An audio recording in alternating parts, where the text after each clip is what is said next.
Hi, I'm Tom Woods, and you're listening to the Libertarian Christian Podcast. Welcome to the show that gets Christians thinking about faith and politics. Get ready to challenge the status quo, expand your imagination, and tackle controversy head on. Let's stand together at the intersection of faith and freedom.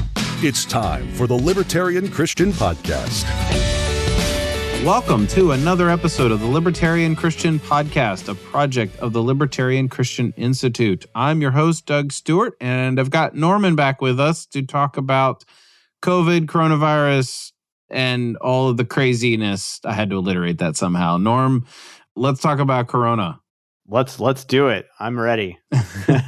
So what a wild world we live in right now. It is. We're recording this on the evening, very late on Memorial Day, 2020, and it has been. So this is sort of the unofficial start of summer. And so summer is possibly going to be quite different from what's spring, but maybe not. We'll have to talk about how this all works out. There's been lots of things on my mind, and you're often a person I want to talk to about this, and we talk offline, of course, and about different things, that come up. And we've both noticed all kinds of things going on social media regarding, libertarian reactions to the coronavirus, media reactions, governor reactions. There seem to be a few sensible heads out there, but there is a lot going on. So for this episode, we're going to talk about a handful of things. And conveniently, I've alliterated them because I can't help myself. Can't stop. Just can't stop. I went to Bible coronavirus. college, and that's how they taught us to write sermons. It's true, and it's crazy because it's kind of dumb on the one hand. On the other, it's like, well, I guess it's clever. But anyway, they're even doing it on your your church streaming these days. Church streaming sermons are still alliterated. Yeah, we're all illiterates now. So, social media. This has been one of those times, this period of time where I'm like, I wonder how libertarian some people are. And what I mean by that is it seems that some people, and I don't have anybody in particular in mind. I've just noticed people commenting here and there. I'm not, by the way, for our listeners who are part of our Facebook group, I'm not really even talking about anybody in our Facebook group per se. But just this general sense of people are contrarian, and all before this pandemic issue and the experience, they seemed like they were libertarian. And now they're just like, oh, well, they just wanted to be contrarian. And so now it's like, well, we just got to do everything that the governor tells, we got to do the opposite of whatever the state tells us to, which, that might actually be the right action. Who knows? It depends on the circumstances. But what has been your observation about social media and the sort of, because that's really, social media is almost the only thing where we can connect with friends pretty regularly. Yeah. I joked to my wife really early on. I'm like, it's a good thing that the government invented the internet so that during the pandemic we could still stay connected. I was being sarcastic, but Al Gore invented the internet. Yes, that's right. He had a lot of foresight with that. Right. Yeah. Him and his pal Bill Gates. Yeah, that's right. Sorry, that was called for. All right. So what have you noticed on social media? Yeah, my observation thus far has, I'll admit is somewhat limited because, my experience, I think if, even before the interestingness that is social media these days has been the interestingness that has been my job. Not to completely divert to a different topic, but whereas a lot of people have had to convert to working at home or have not been able to work, my job has only gotten busier. And I was already working from home, and in fact, I've been stupendously busy with the work. So I have not necessarily been able to observe as much on social media as perhaps many others. But of course, what I have noticed has been the stark levels of reactionaryism that are just all over the place. And it kind of leans into my theory of the levels of overreactions that are, that I think are kind of going on and that are just propagating themselves and on almost a mimetic basis at this point, where it's just pretty wild. To the point at which people who I felt were, pretty reasonable people calling for, essentially total subservience to the state in various ways, who might have been, more normal, reasonable people, and then some other folks who have gone completely opposite, and who might have equated those two types of people in one situation in terms of where they kind of stood politically or something to that effect, but just went completely opposite directions in these scenarios, and that's kind of mind blowing to me on some level. Is just to see that and to see how it's just destroying people's conversations and whatnot, and also the level of which people will buy into certain weird, almost conspiracy type stuff out there, and or just and we don't even have to call it certainly it's not even just conspiracy level stuff per se, but also just like not fact checking and not realizing that what they're posting is just flat wrong. I mean, I had a relative who was posting death numbers the other day that were clearly just wrong. I mean, it was so obviously wrong. I mean, it had COVID-19 deaths at less than 30,000 across the world. And it's like, no, I'm sorry. That's off by an order of magnitude. Yeah. So, right. I mean, and trying to compare it to a seasonal flu or something to that effect. Yeah. And that's just, man, it's just weird stuff that, people not fact checking themselves and whatnot, because a lot of it is that they don't even trust the media. I mean, it just gets worse and worse in that respect. I wonder if social media has made I wouldn't say it's made the issue. I mean, it is what it is. It's not made it worse or better per se, because I think it is what you make of it, and people have their human impulses to just be like, oh my goodness, the death toll is way higher or way lower or whatever. Like, look, somebody on the internet said. Like, I remember in the 90s. That our teachers would tell us, don't believe everything you read on the internet, because that's easy. Like, it's not like it didn't have to go through a publisher to get at least vetted in some fashion. And that was like pre-Wikipedia even. So right. And they didn't even have the effects of crowdsourcing and things. Like, this was we know that some of this actually is better knowledge, right? Yeah, yeah. But I just ingrained in me. I'm like, don't believe everything you read on the internet. And I've admittedly fallen like suspect to like, oh, okay, I believe that, nothing recently about, coronavirus, because I've held a lot of reservations on my opinions about things or my assessment of things, because I'm very much I'm not a scientist. I'm not somebody who thinks like a scientist. The closest thing is sometimes I'll think more like an economist, and I think there's a sense in which that's like thinking like a scientist in some sense. It's a social science. Yeah, that's about it, right? So the social media experience is in some ways sensationalized. Oh yeah, because what ends up happening is that people, they see something and they're like, oh, well, that's from a website. And they don't even notice necessarily that's like an opinion article on a legit news website. They share something, or it confirms their biases, or like there's just a lot of things that are out there. Like, you and I are already, we would admit this, and we would even say this is a good thing. We are predisposed to somewhat distrust or outright distrust information coming from the state. Yeah. Like, we don't just accept it without question at the bare minimum. And, depending on your level of libertarianism, you outright reject it, right? Like, from minimal skepticism to outright rejection. Yeah, I think it's, we call that, sometimes we joke around and call it Lou Rockwell's first law. That, whatever the state says, don't believe it or until proven otherwise. Yeah. I mean, at the very least, we got to tilt our head and say, are you sure? Okay, if that's bare minimum, question it. That's fine. Honestly, I think my even like most leftist friends would say, okay, that's acceptable, right? But what I think is interesting is that people are sharing things and believing in things that confirm what they expect to be true, because they already believe that the government's lying to them, or that they're already believing that there's some sort of cover up, or like we're getting into like the conspiracy theory land, and it's another fact. It's troubling. Another sort of factor there. I literally just saw this the other day.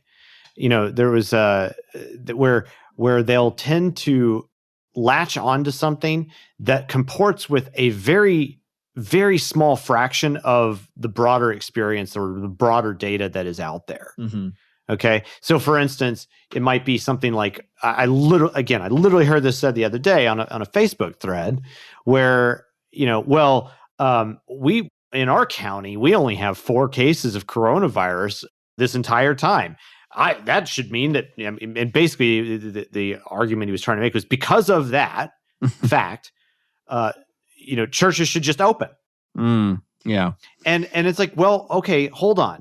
It's like, you might have a true conclusion there. Maybe churches should open, but it is not justified by your premise. Yeah. Right. Like, so you're not thinking logically here. Mm-hmm. Yep.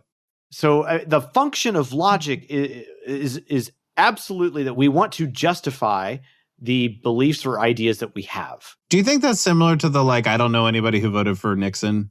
Oh yeah, or in the case of more recent days, I don't know anybody who voted for Trump. I don't know how he could have won, or something like that. Right. Yeah. Yeah. I mean, but this is exactly what. Right. Or conversely, there are people I don't know anybody who voted for Hillary. That it must mean that's why Trump won. Well, let's take a specific example about what's happening in the fight over governors doing the right or wrong thing. Right. So I'm in Pennsylvania, and our governor is. I've often said to people, pretty awful. He's holding us hostage. He's holding the economy hostage, to the whims of the people in Philadelphia and Pittsburgh. Again, that's a very, I admit, that's a biased way of putting it. Okay. So he thinks he's doing the right thing. All right. So then you have the governor of South Dakota, who basically said something very libertarian. And I don't, she's not a libertarian, but she said something very, constitutional, libertarian, whatever. Like, that's just not my job to shut down the state. We're not New York. We're not Chicago. We're not every other state. This is South Dakota. We have a different situation. We're not shutting down the state. And what's interesting is we have people saying, look at her, she's a hero. And I think on those grounds, she is demonstrating critical thinking about her situation and the people that is under her care, if you want to put it that way. Yeah. The people of her state. And she's making a decision accordingly. And that's fine. That's to be lauded, et cetera. But that doesn't mean that every governor should make her decision. New York, it just in the same way that every governor shouldn't make the same decisions as Andrew Cuomo did for New York or Newsom did for California. We all know that not every state is California, right? Yeah. Wyoming had a very, very small impact at this stage. At this point. And so they pretty much didn't shut down. I mean, I know somebody in Wyoming, and they basically were like, yeah, there's a little more caution here, but we're all pretty separated anyway. So it just didn't, everything's different. So when I hear someone say, well, I don't even know anybody with coronavirus, I don't even know if this is real, or I don't even know. It's just like, wait a second. You're not thinking critically here. And I think this is, not only is it anti-common sense, there is a sense in which this is anti-Christian, in that we need to use our faculties that God gave us to, first of all, calm down and be patient and be a little bit more, you like to use the word circumspect, and think about the things in which we're evaluating. It's so easy. We're at home a lot. We have more time to look at our mobile phones and jump on Facebook and be thinking about these things. And we are probably accelerating our conclusions about things based on what we see on a rapid fire, a rapid fire pace. Because, we're all stuck at home. We're all, not all, but you know what I mean. We're all stuck at home, and we're wondering, well, what's Trump going to say on the coronavirus? What does this news outlet say? I go to the Drudge Report, and I'm like, I wonder what the articles are saying there. And you go to the Huffington Post, and you're like, what are they saying there? And it's like, what's the latest on this thing? Especially in early, late March, early April, it was very much that way. There's a little bit of an exhaustion at this point, I think, going on, which we'll talk about here in a little bit. But the experience in my mind has been that people are jumping to conclusions, and it's not a very safe thing to do. You said you weren't on social media as much, but I'm sure you can kind of acknowledge that that's what your observation has been as well. Yeah, I think it's definitely comports with what I have experienced thus far. It seems to fit. So I want to make, we first talked about a little about social media, and that's probably going to carry most of the thing, and then sensationalism. And I want to make one sort of like comment on that. And this is, I understand why people resort to or are attracted to things like conspiracy theories. There are situations in which if you're not given enough information to make an evaluation on your own, and it not even if you're not trained, like most of us aren't trained to I don't understand data very well. Like I look at data and I'm like, all right, I kind of understand if someone's really BSing me, but other than that, I have to sort of take their word for it or cross-check it with some other experts. So I don't evaluate it myself. I kind of do a little bit of research about the research. So I can understand why if you have your government telling you you shouldn't wear a mask, doesn't do any good.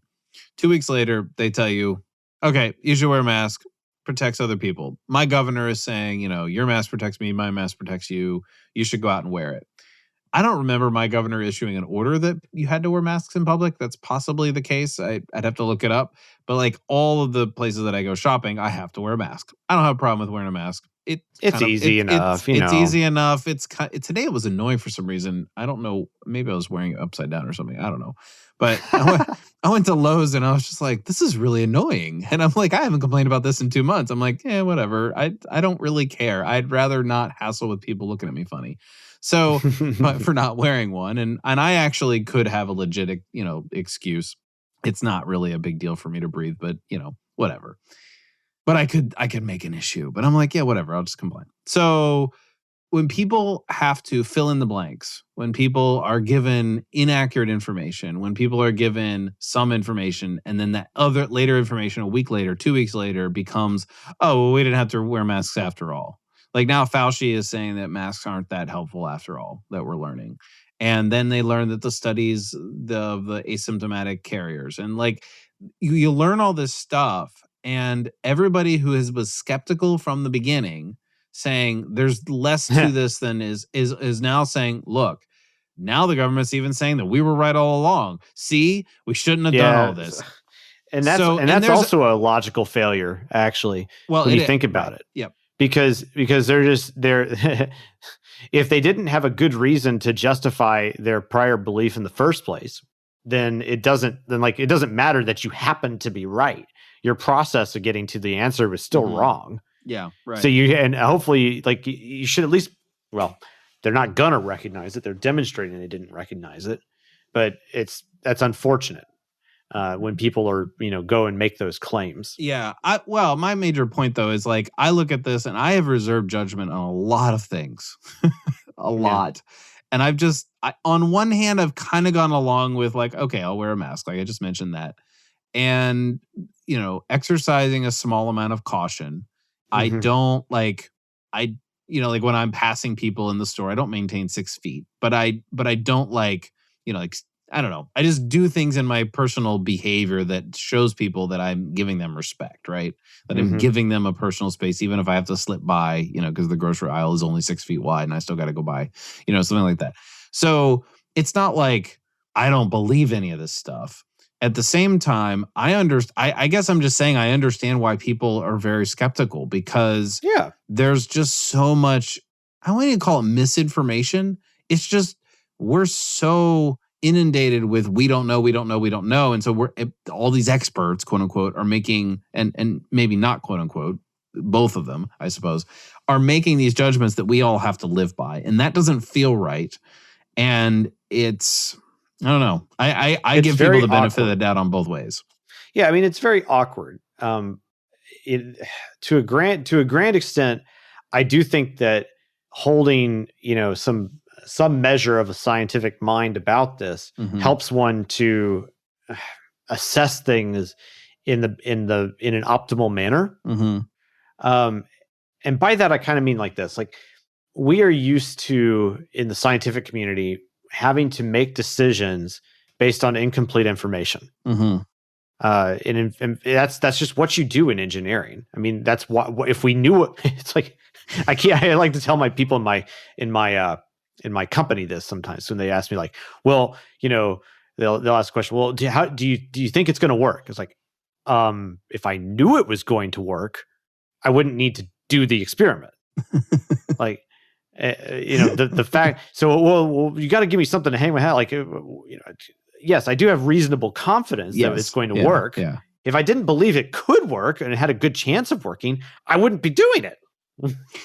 It's like, but everybody wants certitude. Yeah. But you don't have that luxury a lot of the time. No, you don't. So it's important to realize that and I mean, here I go, like the anarcho-capitalist about to make, talk about how do policy decisions need to be made, right? You get one. Great. I get one, right? No. What are we trying to do? What are we trying to accomplish? How are we going to go about getting there? Maybe an analogy that one could draw is like, what if I'm trying to go from like San Francisco to New York City on a drive and I don't have a map? What am I going to do? I just sort of know, okay, I need to start by heading east.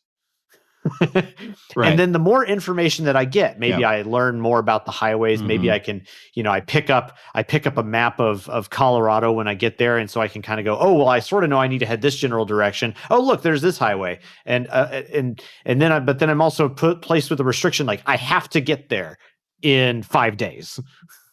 Well, now I have to make some potentially risky decisions because I don't necessarily know the direction, but I got to get there fast. So maybe I have to drive a little faster. And so, but the more information you have, what do? You adapt. So you learn more and you change. Like as scientists, we have to change our minds on a regular basis. We make a hypothesis, and if we are not correct through our experimentation, then we have to correct ourselves, and we have to change things up. I could tell you story after story in my own career about things I was wrong about, all over the place, and having to change up the hypothesis as I went. So let me be Kathy Newman for you, if anybody knows that reference. That's a Jordan Peterson reference. So you're saying we should just listen to whatever our government tells us, right? Yeah. I mean, no, in all seriousness, it's just like, okay, I've been willing to sort of give benefit of the doubt to the fact that most of these governors don't have any clue what they're doing. They have to rely on experts who are also scrambling to understand something very new. These are people with agendas. They're people with biases. Most of them are very likely not going to be in favor of individual liberty over, social security, social safety. And so they're going to be more left leaning, from our perspective. And that's not necessarily wrong in terms of like, scientific evaluation. But at the same time, I give them the benefit of the doubt. Like, okay, early on, fine. You got to do a shutdown. It sucks. People aren't going to like it. Let's accept it. Let's see where this is going to go. We're dealing with 8 weeks in, and there's way more knowledge. There's way more information out there. Yeah. Some of it misinformation, but there's way more information out there. And there's a lot more. Like, I keep finding myself quoting Barack Obama. When he said in 2008, when John McCain, here's the situation was with John McCain. So the recession hit, right? The crash of Lehman Brothers, I think.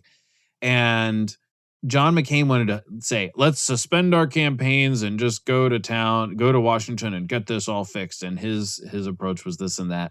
And Obama said, and this is true, we need to use a scalpel like a surgeon and not just go to this thing like a hatchet.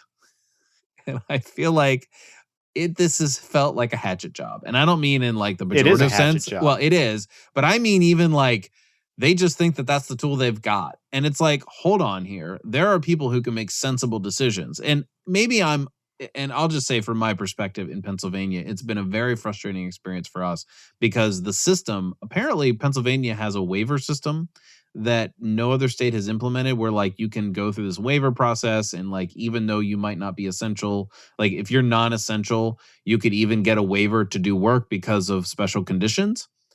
Yeah. And so apparently that's kind of, I don't know, at least that's what the governor's page said, like no other state has done, or no, I read an article that said no other state has done this process. So I was like, well, okay, fine. But like the waiver process is really strange because some people under the same industries did and did not get waivers. And then there was some nefarious things going on where like it all got straightened out the day before they revealed their waiver process.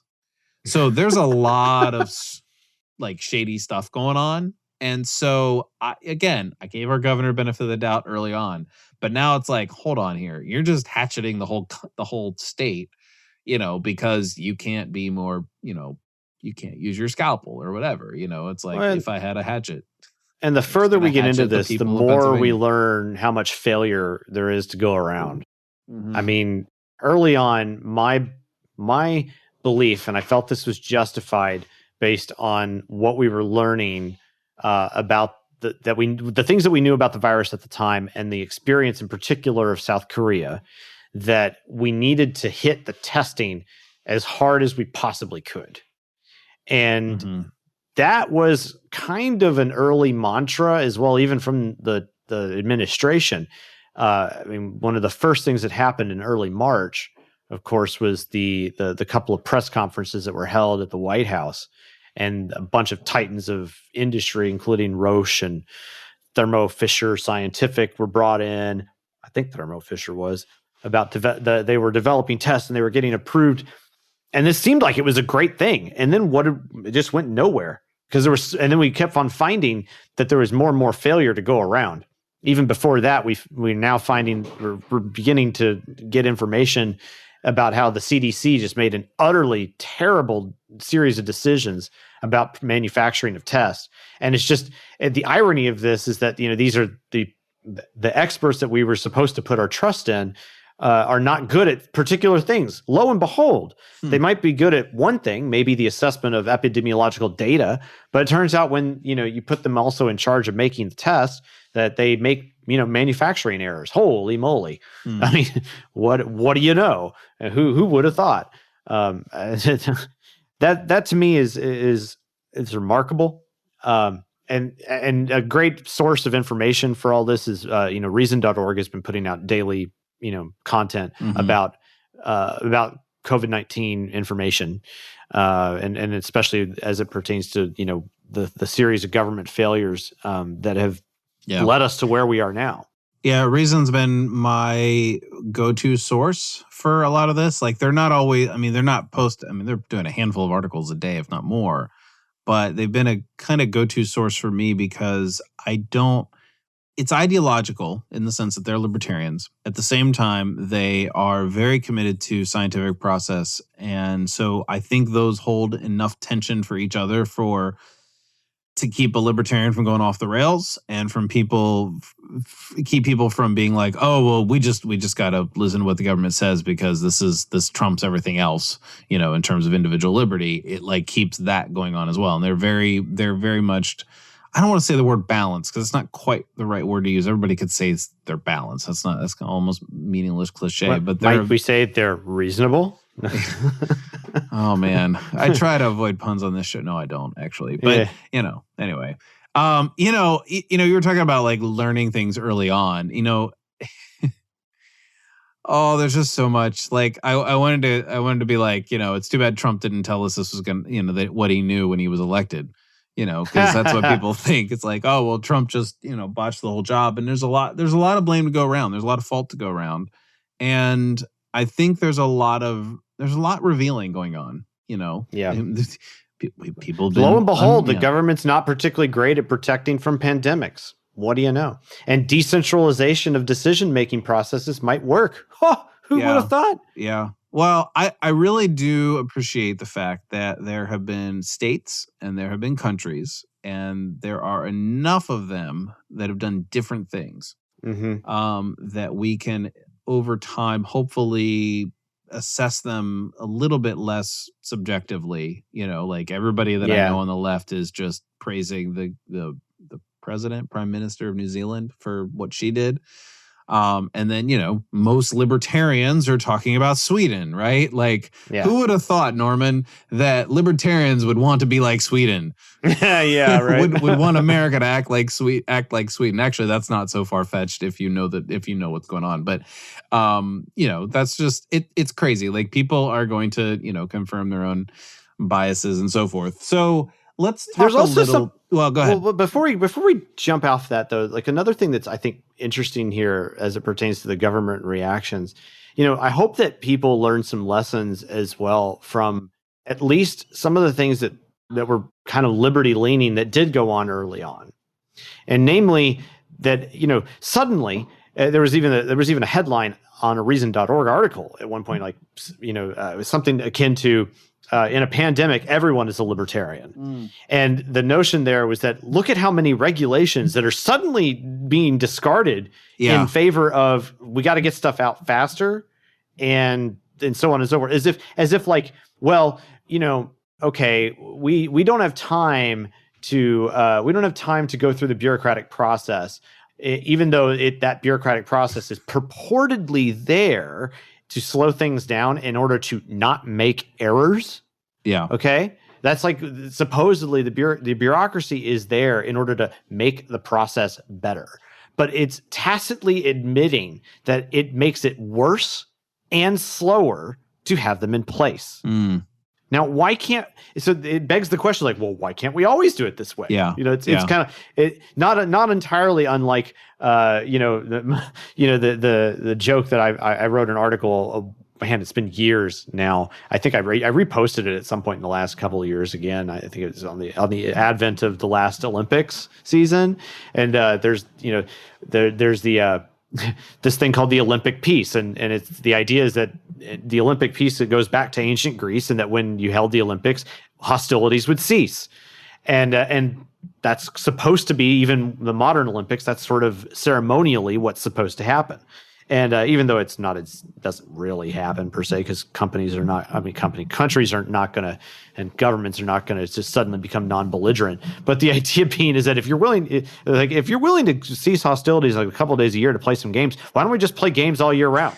Like my kids, okay, this is a little aside, but my kids have asked me, why don't they just like play against each other in Fortnite or something? Like, why do we have to actually kill humans? Oh, like, why can't we have war digitally, and that decides which countries take over other countries? Like, you should remind them that there have been there have literally been like science fiction books and episodes of television shows written about this very idea. Yeah. Well, we should have an episode on that sometime in the future. So we'll just pivot from science fiction mention to science, which is our other alliterative science fact, right? Dude, I don't know who to believe, pun intended. It's like CDC, WHO, Trump's press conference / campaign speeches. Yeah. Do I believe the guy Fauci? I don't even remember his name or his position. Fauci. But like, do I believe him? Do I not? Do I like where do we go in terms of assessing whether or not the information that we're given is reliable to a reasonable extent? Is it going to be true forever and ever? No, probably not. I think we all kind of understand that this is provisional. Mm-hmm. It's provisional knowledge and information, but critical thinking skills are still necessary. And so, when I go out, I'm going to wear a mask personally. It's not really for scientific reasons. So anyway, we're talking about that. So what do you think we libertarians need to do with respect to the state sort of giving information that is based in science? Because what ends up happening is, and we'll talk about this after, your answer, is that you have people saying, well, this scientist over here or these 20 scientists over here are saying an alternate view. And so there's a lot of juggling of information, and people like me who aren't trained in this are just like, oh, well, a scientist said it, so they must have some valid point. And man, that's really a good point. And oh my goodness, what are they doing to us? Like, it just goes there fast. You're right. It goes there fast. It's difficult at times to assess what's happening. And one of the things I would remind anybody who's kind of wondering what to do with the information is to kind of ask, like, well, what is being required of me here? And so, for instance, about wearing a mask, okay, you can object to wearing a mask if you really want to, but what is it really requiring of you? And let's talk. You can even think about it in terms of the risk that one is taking, doing or not doing a certain activity. If again, let's just go with the mask for a second. Masks, for the most part, are like not going to be effective, or they're not going to have a big. not going to have a big effect when you're out in highly ventilated areas. You know, you're just walking around outside. And I mean, if you're wearing a mask and you're in an open field and somebody walks 6 feet by you, but it's like, you know, blowing the wind like crazy, then you know that it's like, that's not doing anything. Yeah. Yeah. Okay. So we have to ask what the mask is really for, and what, you know, if you're listening in to what a variety of people, you know, in the media and the people who have authorities in the science are saying, you know, it's about when you're in closer contact with people in lesser ventilated areas. And so if you're willing to go like, well, okay, I just don't want to do it just because I don't want to, or if you have some other do you have some other valid reason to not do it? Because like, what's the risk involved? The risk is that if the person aside that you don't know who's in that poorly ventilated area is a carrier, then you're at a higher risk of contracting, you know, some type of virus containing droplet, air pocket or whatnot. And if you're, you know, or if you're a carrier, then you would automatically, and if you didn't know you were because you were asymptomatic at the time, then you would be at risk of potentially transmitting to them. So while you could, you know, just say, well, I'm not a carrier, or, you know, and maybe you have good reason to believe you're not a carrier, or maybe you've had the antibody test done and you know that you're not at risk anymore or whatnot. That's, you know, congrats. That's great. But out of respect for those around you, though, you kind of realizing that like that the risk is present, and that there are people around me who are going to, you know, be potentially more fearful than I am, or maybe not understand as well, then perhaps it would be best to do it. And it's just an assessment of the risks involved and the things that are, you know, the things that are possible, and realizing that the cost of doing it is not really that large. So for most, I mean, I think you're assuming the non-exceptions, right? The person who has asthma where they can barely breathe, like the people who genuinely have medical reasons not to. I don't really understand the way all that works in this case. But yes, I presumably there would be a way that might be more difficult. But in that case, maybe you need to be personally responsible for the way that you would act in those situations, though, as well. Yeah. So like, you got to act reasonably and responsibly. So the whole like, I don't want to wear a mask because it restricts my breathing and I just personally don't like it is a little bit too weak of an argument in your mind. To an extent. What about from a libertarian perspective? Like, if I don't want to wear a mask, why should any other person force me to do so?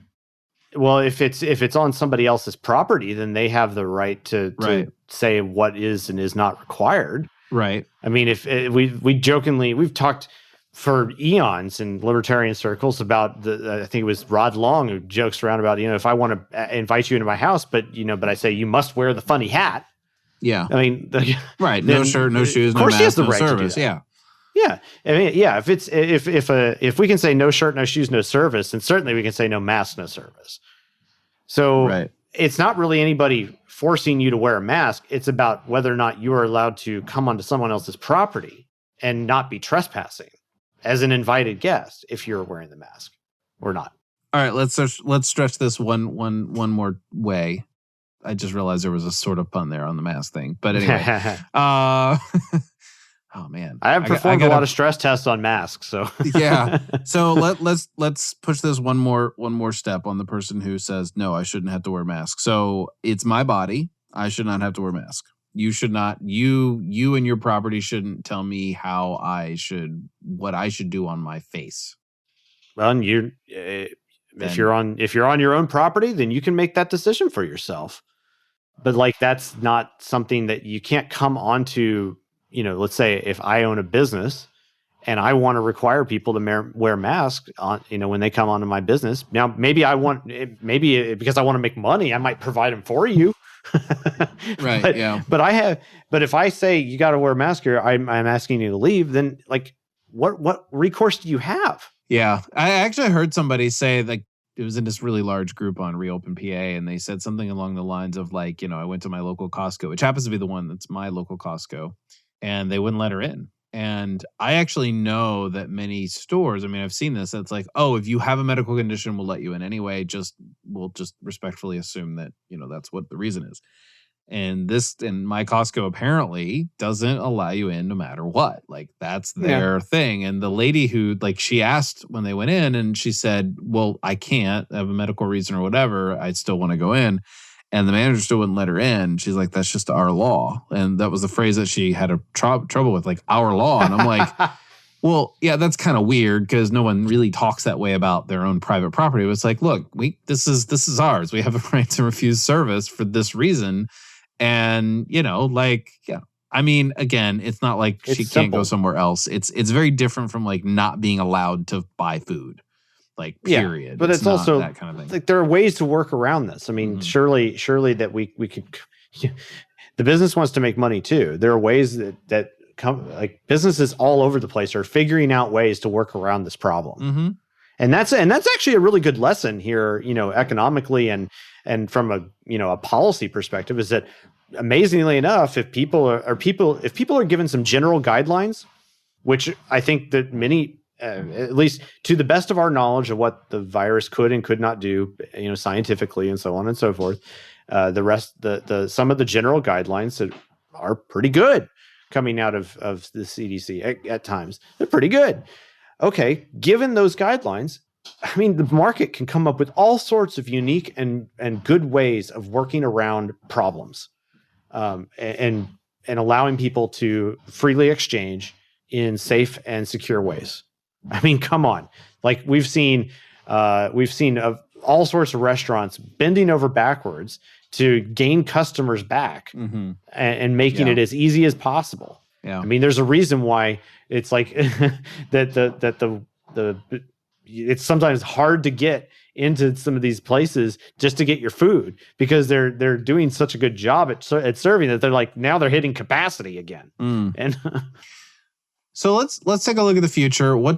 Here's our last thing, our last S of my alliteration, spiel. Summer. Yeah. What is summer going to look like? It's going to be more outdoors, because we now can be more outdoors, not necessarily because of permission, but because this is just what summer typically is. I spent literally all day yesterday and today outside. And it seems fine. A lot of pools in our state some of them are opening, some of them are not. Like, what do you foresee happening in terms of the actual attitude about how we interact? Because it could be we're all tired of this. Like, yeah. I think even the people who are like really super cautious, they're exhausted, right? We're all exhausted about this. And so it could be, a time for us to get like sloppy and lazy and less vigilant, if we're supposed to be vigilant. And I think there's a good case to be made for being vigilant reasonably. And so summer can be just like, this could be a sloppy summer, right? Like, this could be the summer we didn't, we could have been more summer of slop. Yeah.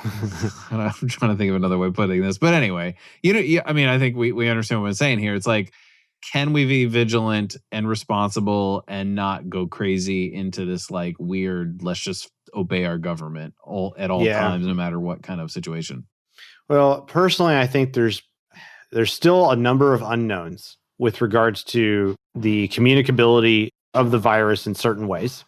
And I am particularly concerned of a couple different things, and mostly because these are like big concerns on my end. So in the first place, there, like you said, there's gonna be a lot more outdoor stuff going on.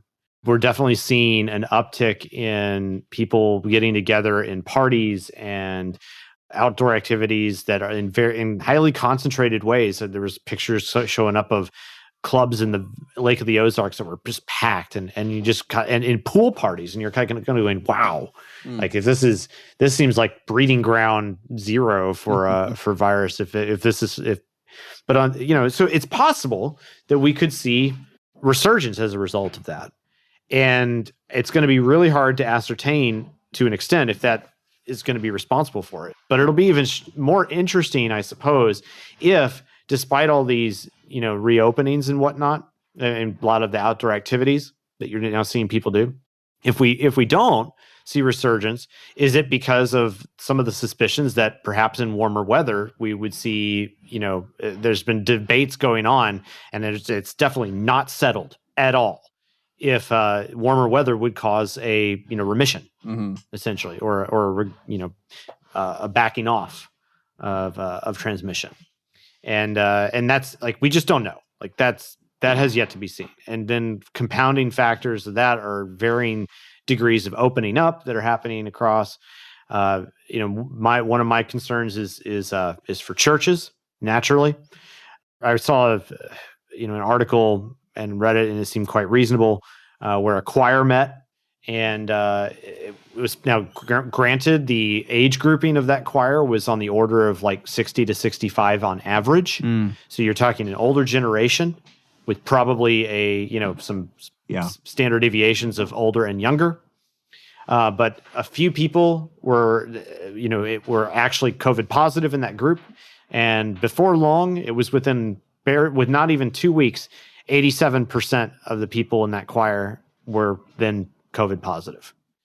That was pretty astounding. And what that means to me, especially given my church tradition, is that in churches like my own that are very singing focused, what does that mean for us when we start going back to church? Yeah. And especially as it pertains to those who are older, and I've been certainly part of churches that have predominantly older generation at times.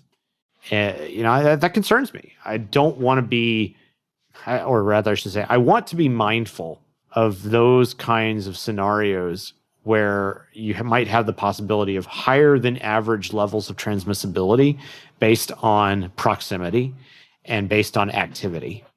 So that definitely is concerning to me. And as it pertains to, kind of me personally over the summer, I'm going to be, I actually am getting involved in some pretty important testing with our technology and my company with actual COVID samples. So I'm going to be doing some real fundamental science on this stuff pretty soon. Or at least being able to directing it from somewhat afar. It's in collaboration with a major university that's not in St. Louis. So I'm not at liberty to discuss all those details, but it's going to be very interesting going forward what we're going to be able to find. I do have reasonable confidence that we're going to be pretty successful in the endeavor based on prior data against other coronaviruses, the species that is. And so I got a lot of work to do, and I'm going to be observing, constantly the status of things, and trying to make decisions for me and my family about what to do for my kids, and their educational situation, therapy situations for my special needs child, and so on and so forth. It's going to be a lot of decisions that need to be made here. Yeah. I don't think we're out of this yet, and I think that we're going to need to continue being at least moderately careful until we have seeing greater confidence in the ability to go out unhindered and not worrying about certain things. Yeah, well, I think that's a good place to end on a word of caution, vigilance, and I don't want to just be smart. Yeah, just be smart, guys. I mean, don't object to things when it's easy to do. Let's be neighborly and don't give libertarians a bad name. Yeah. It's a good thing to do. Don't give libertarians a bad name. Right. And let's just in the meantime, I would also encourage everybody to take this time that you have where you're not as socially active at times and whatnot to learn as much as you can. Make use of this time. There's that great verse about redeeming the time, and this is the time to do it. Learn something new, read some books. Yeah. Write some essays, publish with us at LCI, and if you want to write something cool. And I mean, geez, there's so many good things that you can be doing with the time. Just make the most of it. Yeah. Well, Norm, I think we should probably have another conversation about some more specific libertarian topics around this. We could talk about contact tracing apps. Oh my goodness. We could talk about vaccines and whether or not we should have to take them, and how's that going to all play out? Because it's going to play out in some way. I know there's just a lot of issues that we could talk about that are more like hot button issues for libertarians, and we've somewhat avoided those in this conversation because we wanted to sort of just get a more I would call it a higher altitude perspective of what's going on, and we'll in the near future. I can't say exactly when, I suppose, but we will in the near future, kind of dive in on the hot button issues and give some perspective on that. What do you think? Seems like a great idea. Let's do it. All right. Thanks for listening, everybody. Enjoy your summer. Thank you for listening to another episode of the Libertarian Christian Podcast. If you liked today's episode, we encourage you to rate us on Apple Podcasts to help expand our audience. If you want to reach out to us, email us at podcast@libertarianchristians.com. You can also reach us at LCI Official on Twitter. And of course, we are on Facebook and have an active group you are welcome to join. Thanks for listening, and we'll see you next time.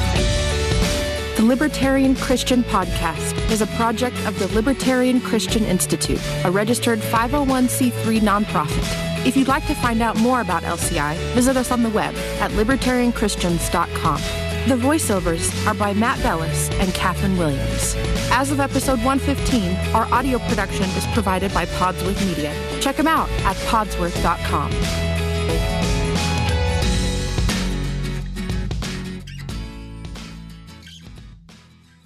Hey, podcast listeners. Since you like listening to audio content, we wanted to let you know about a new audiobook titled Called to Freedom: Why You Can Be Christian and Libertarian.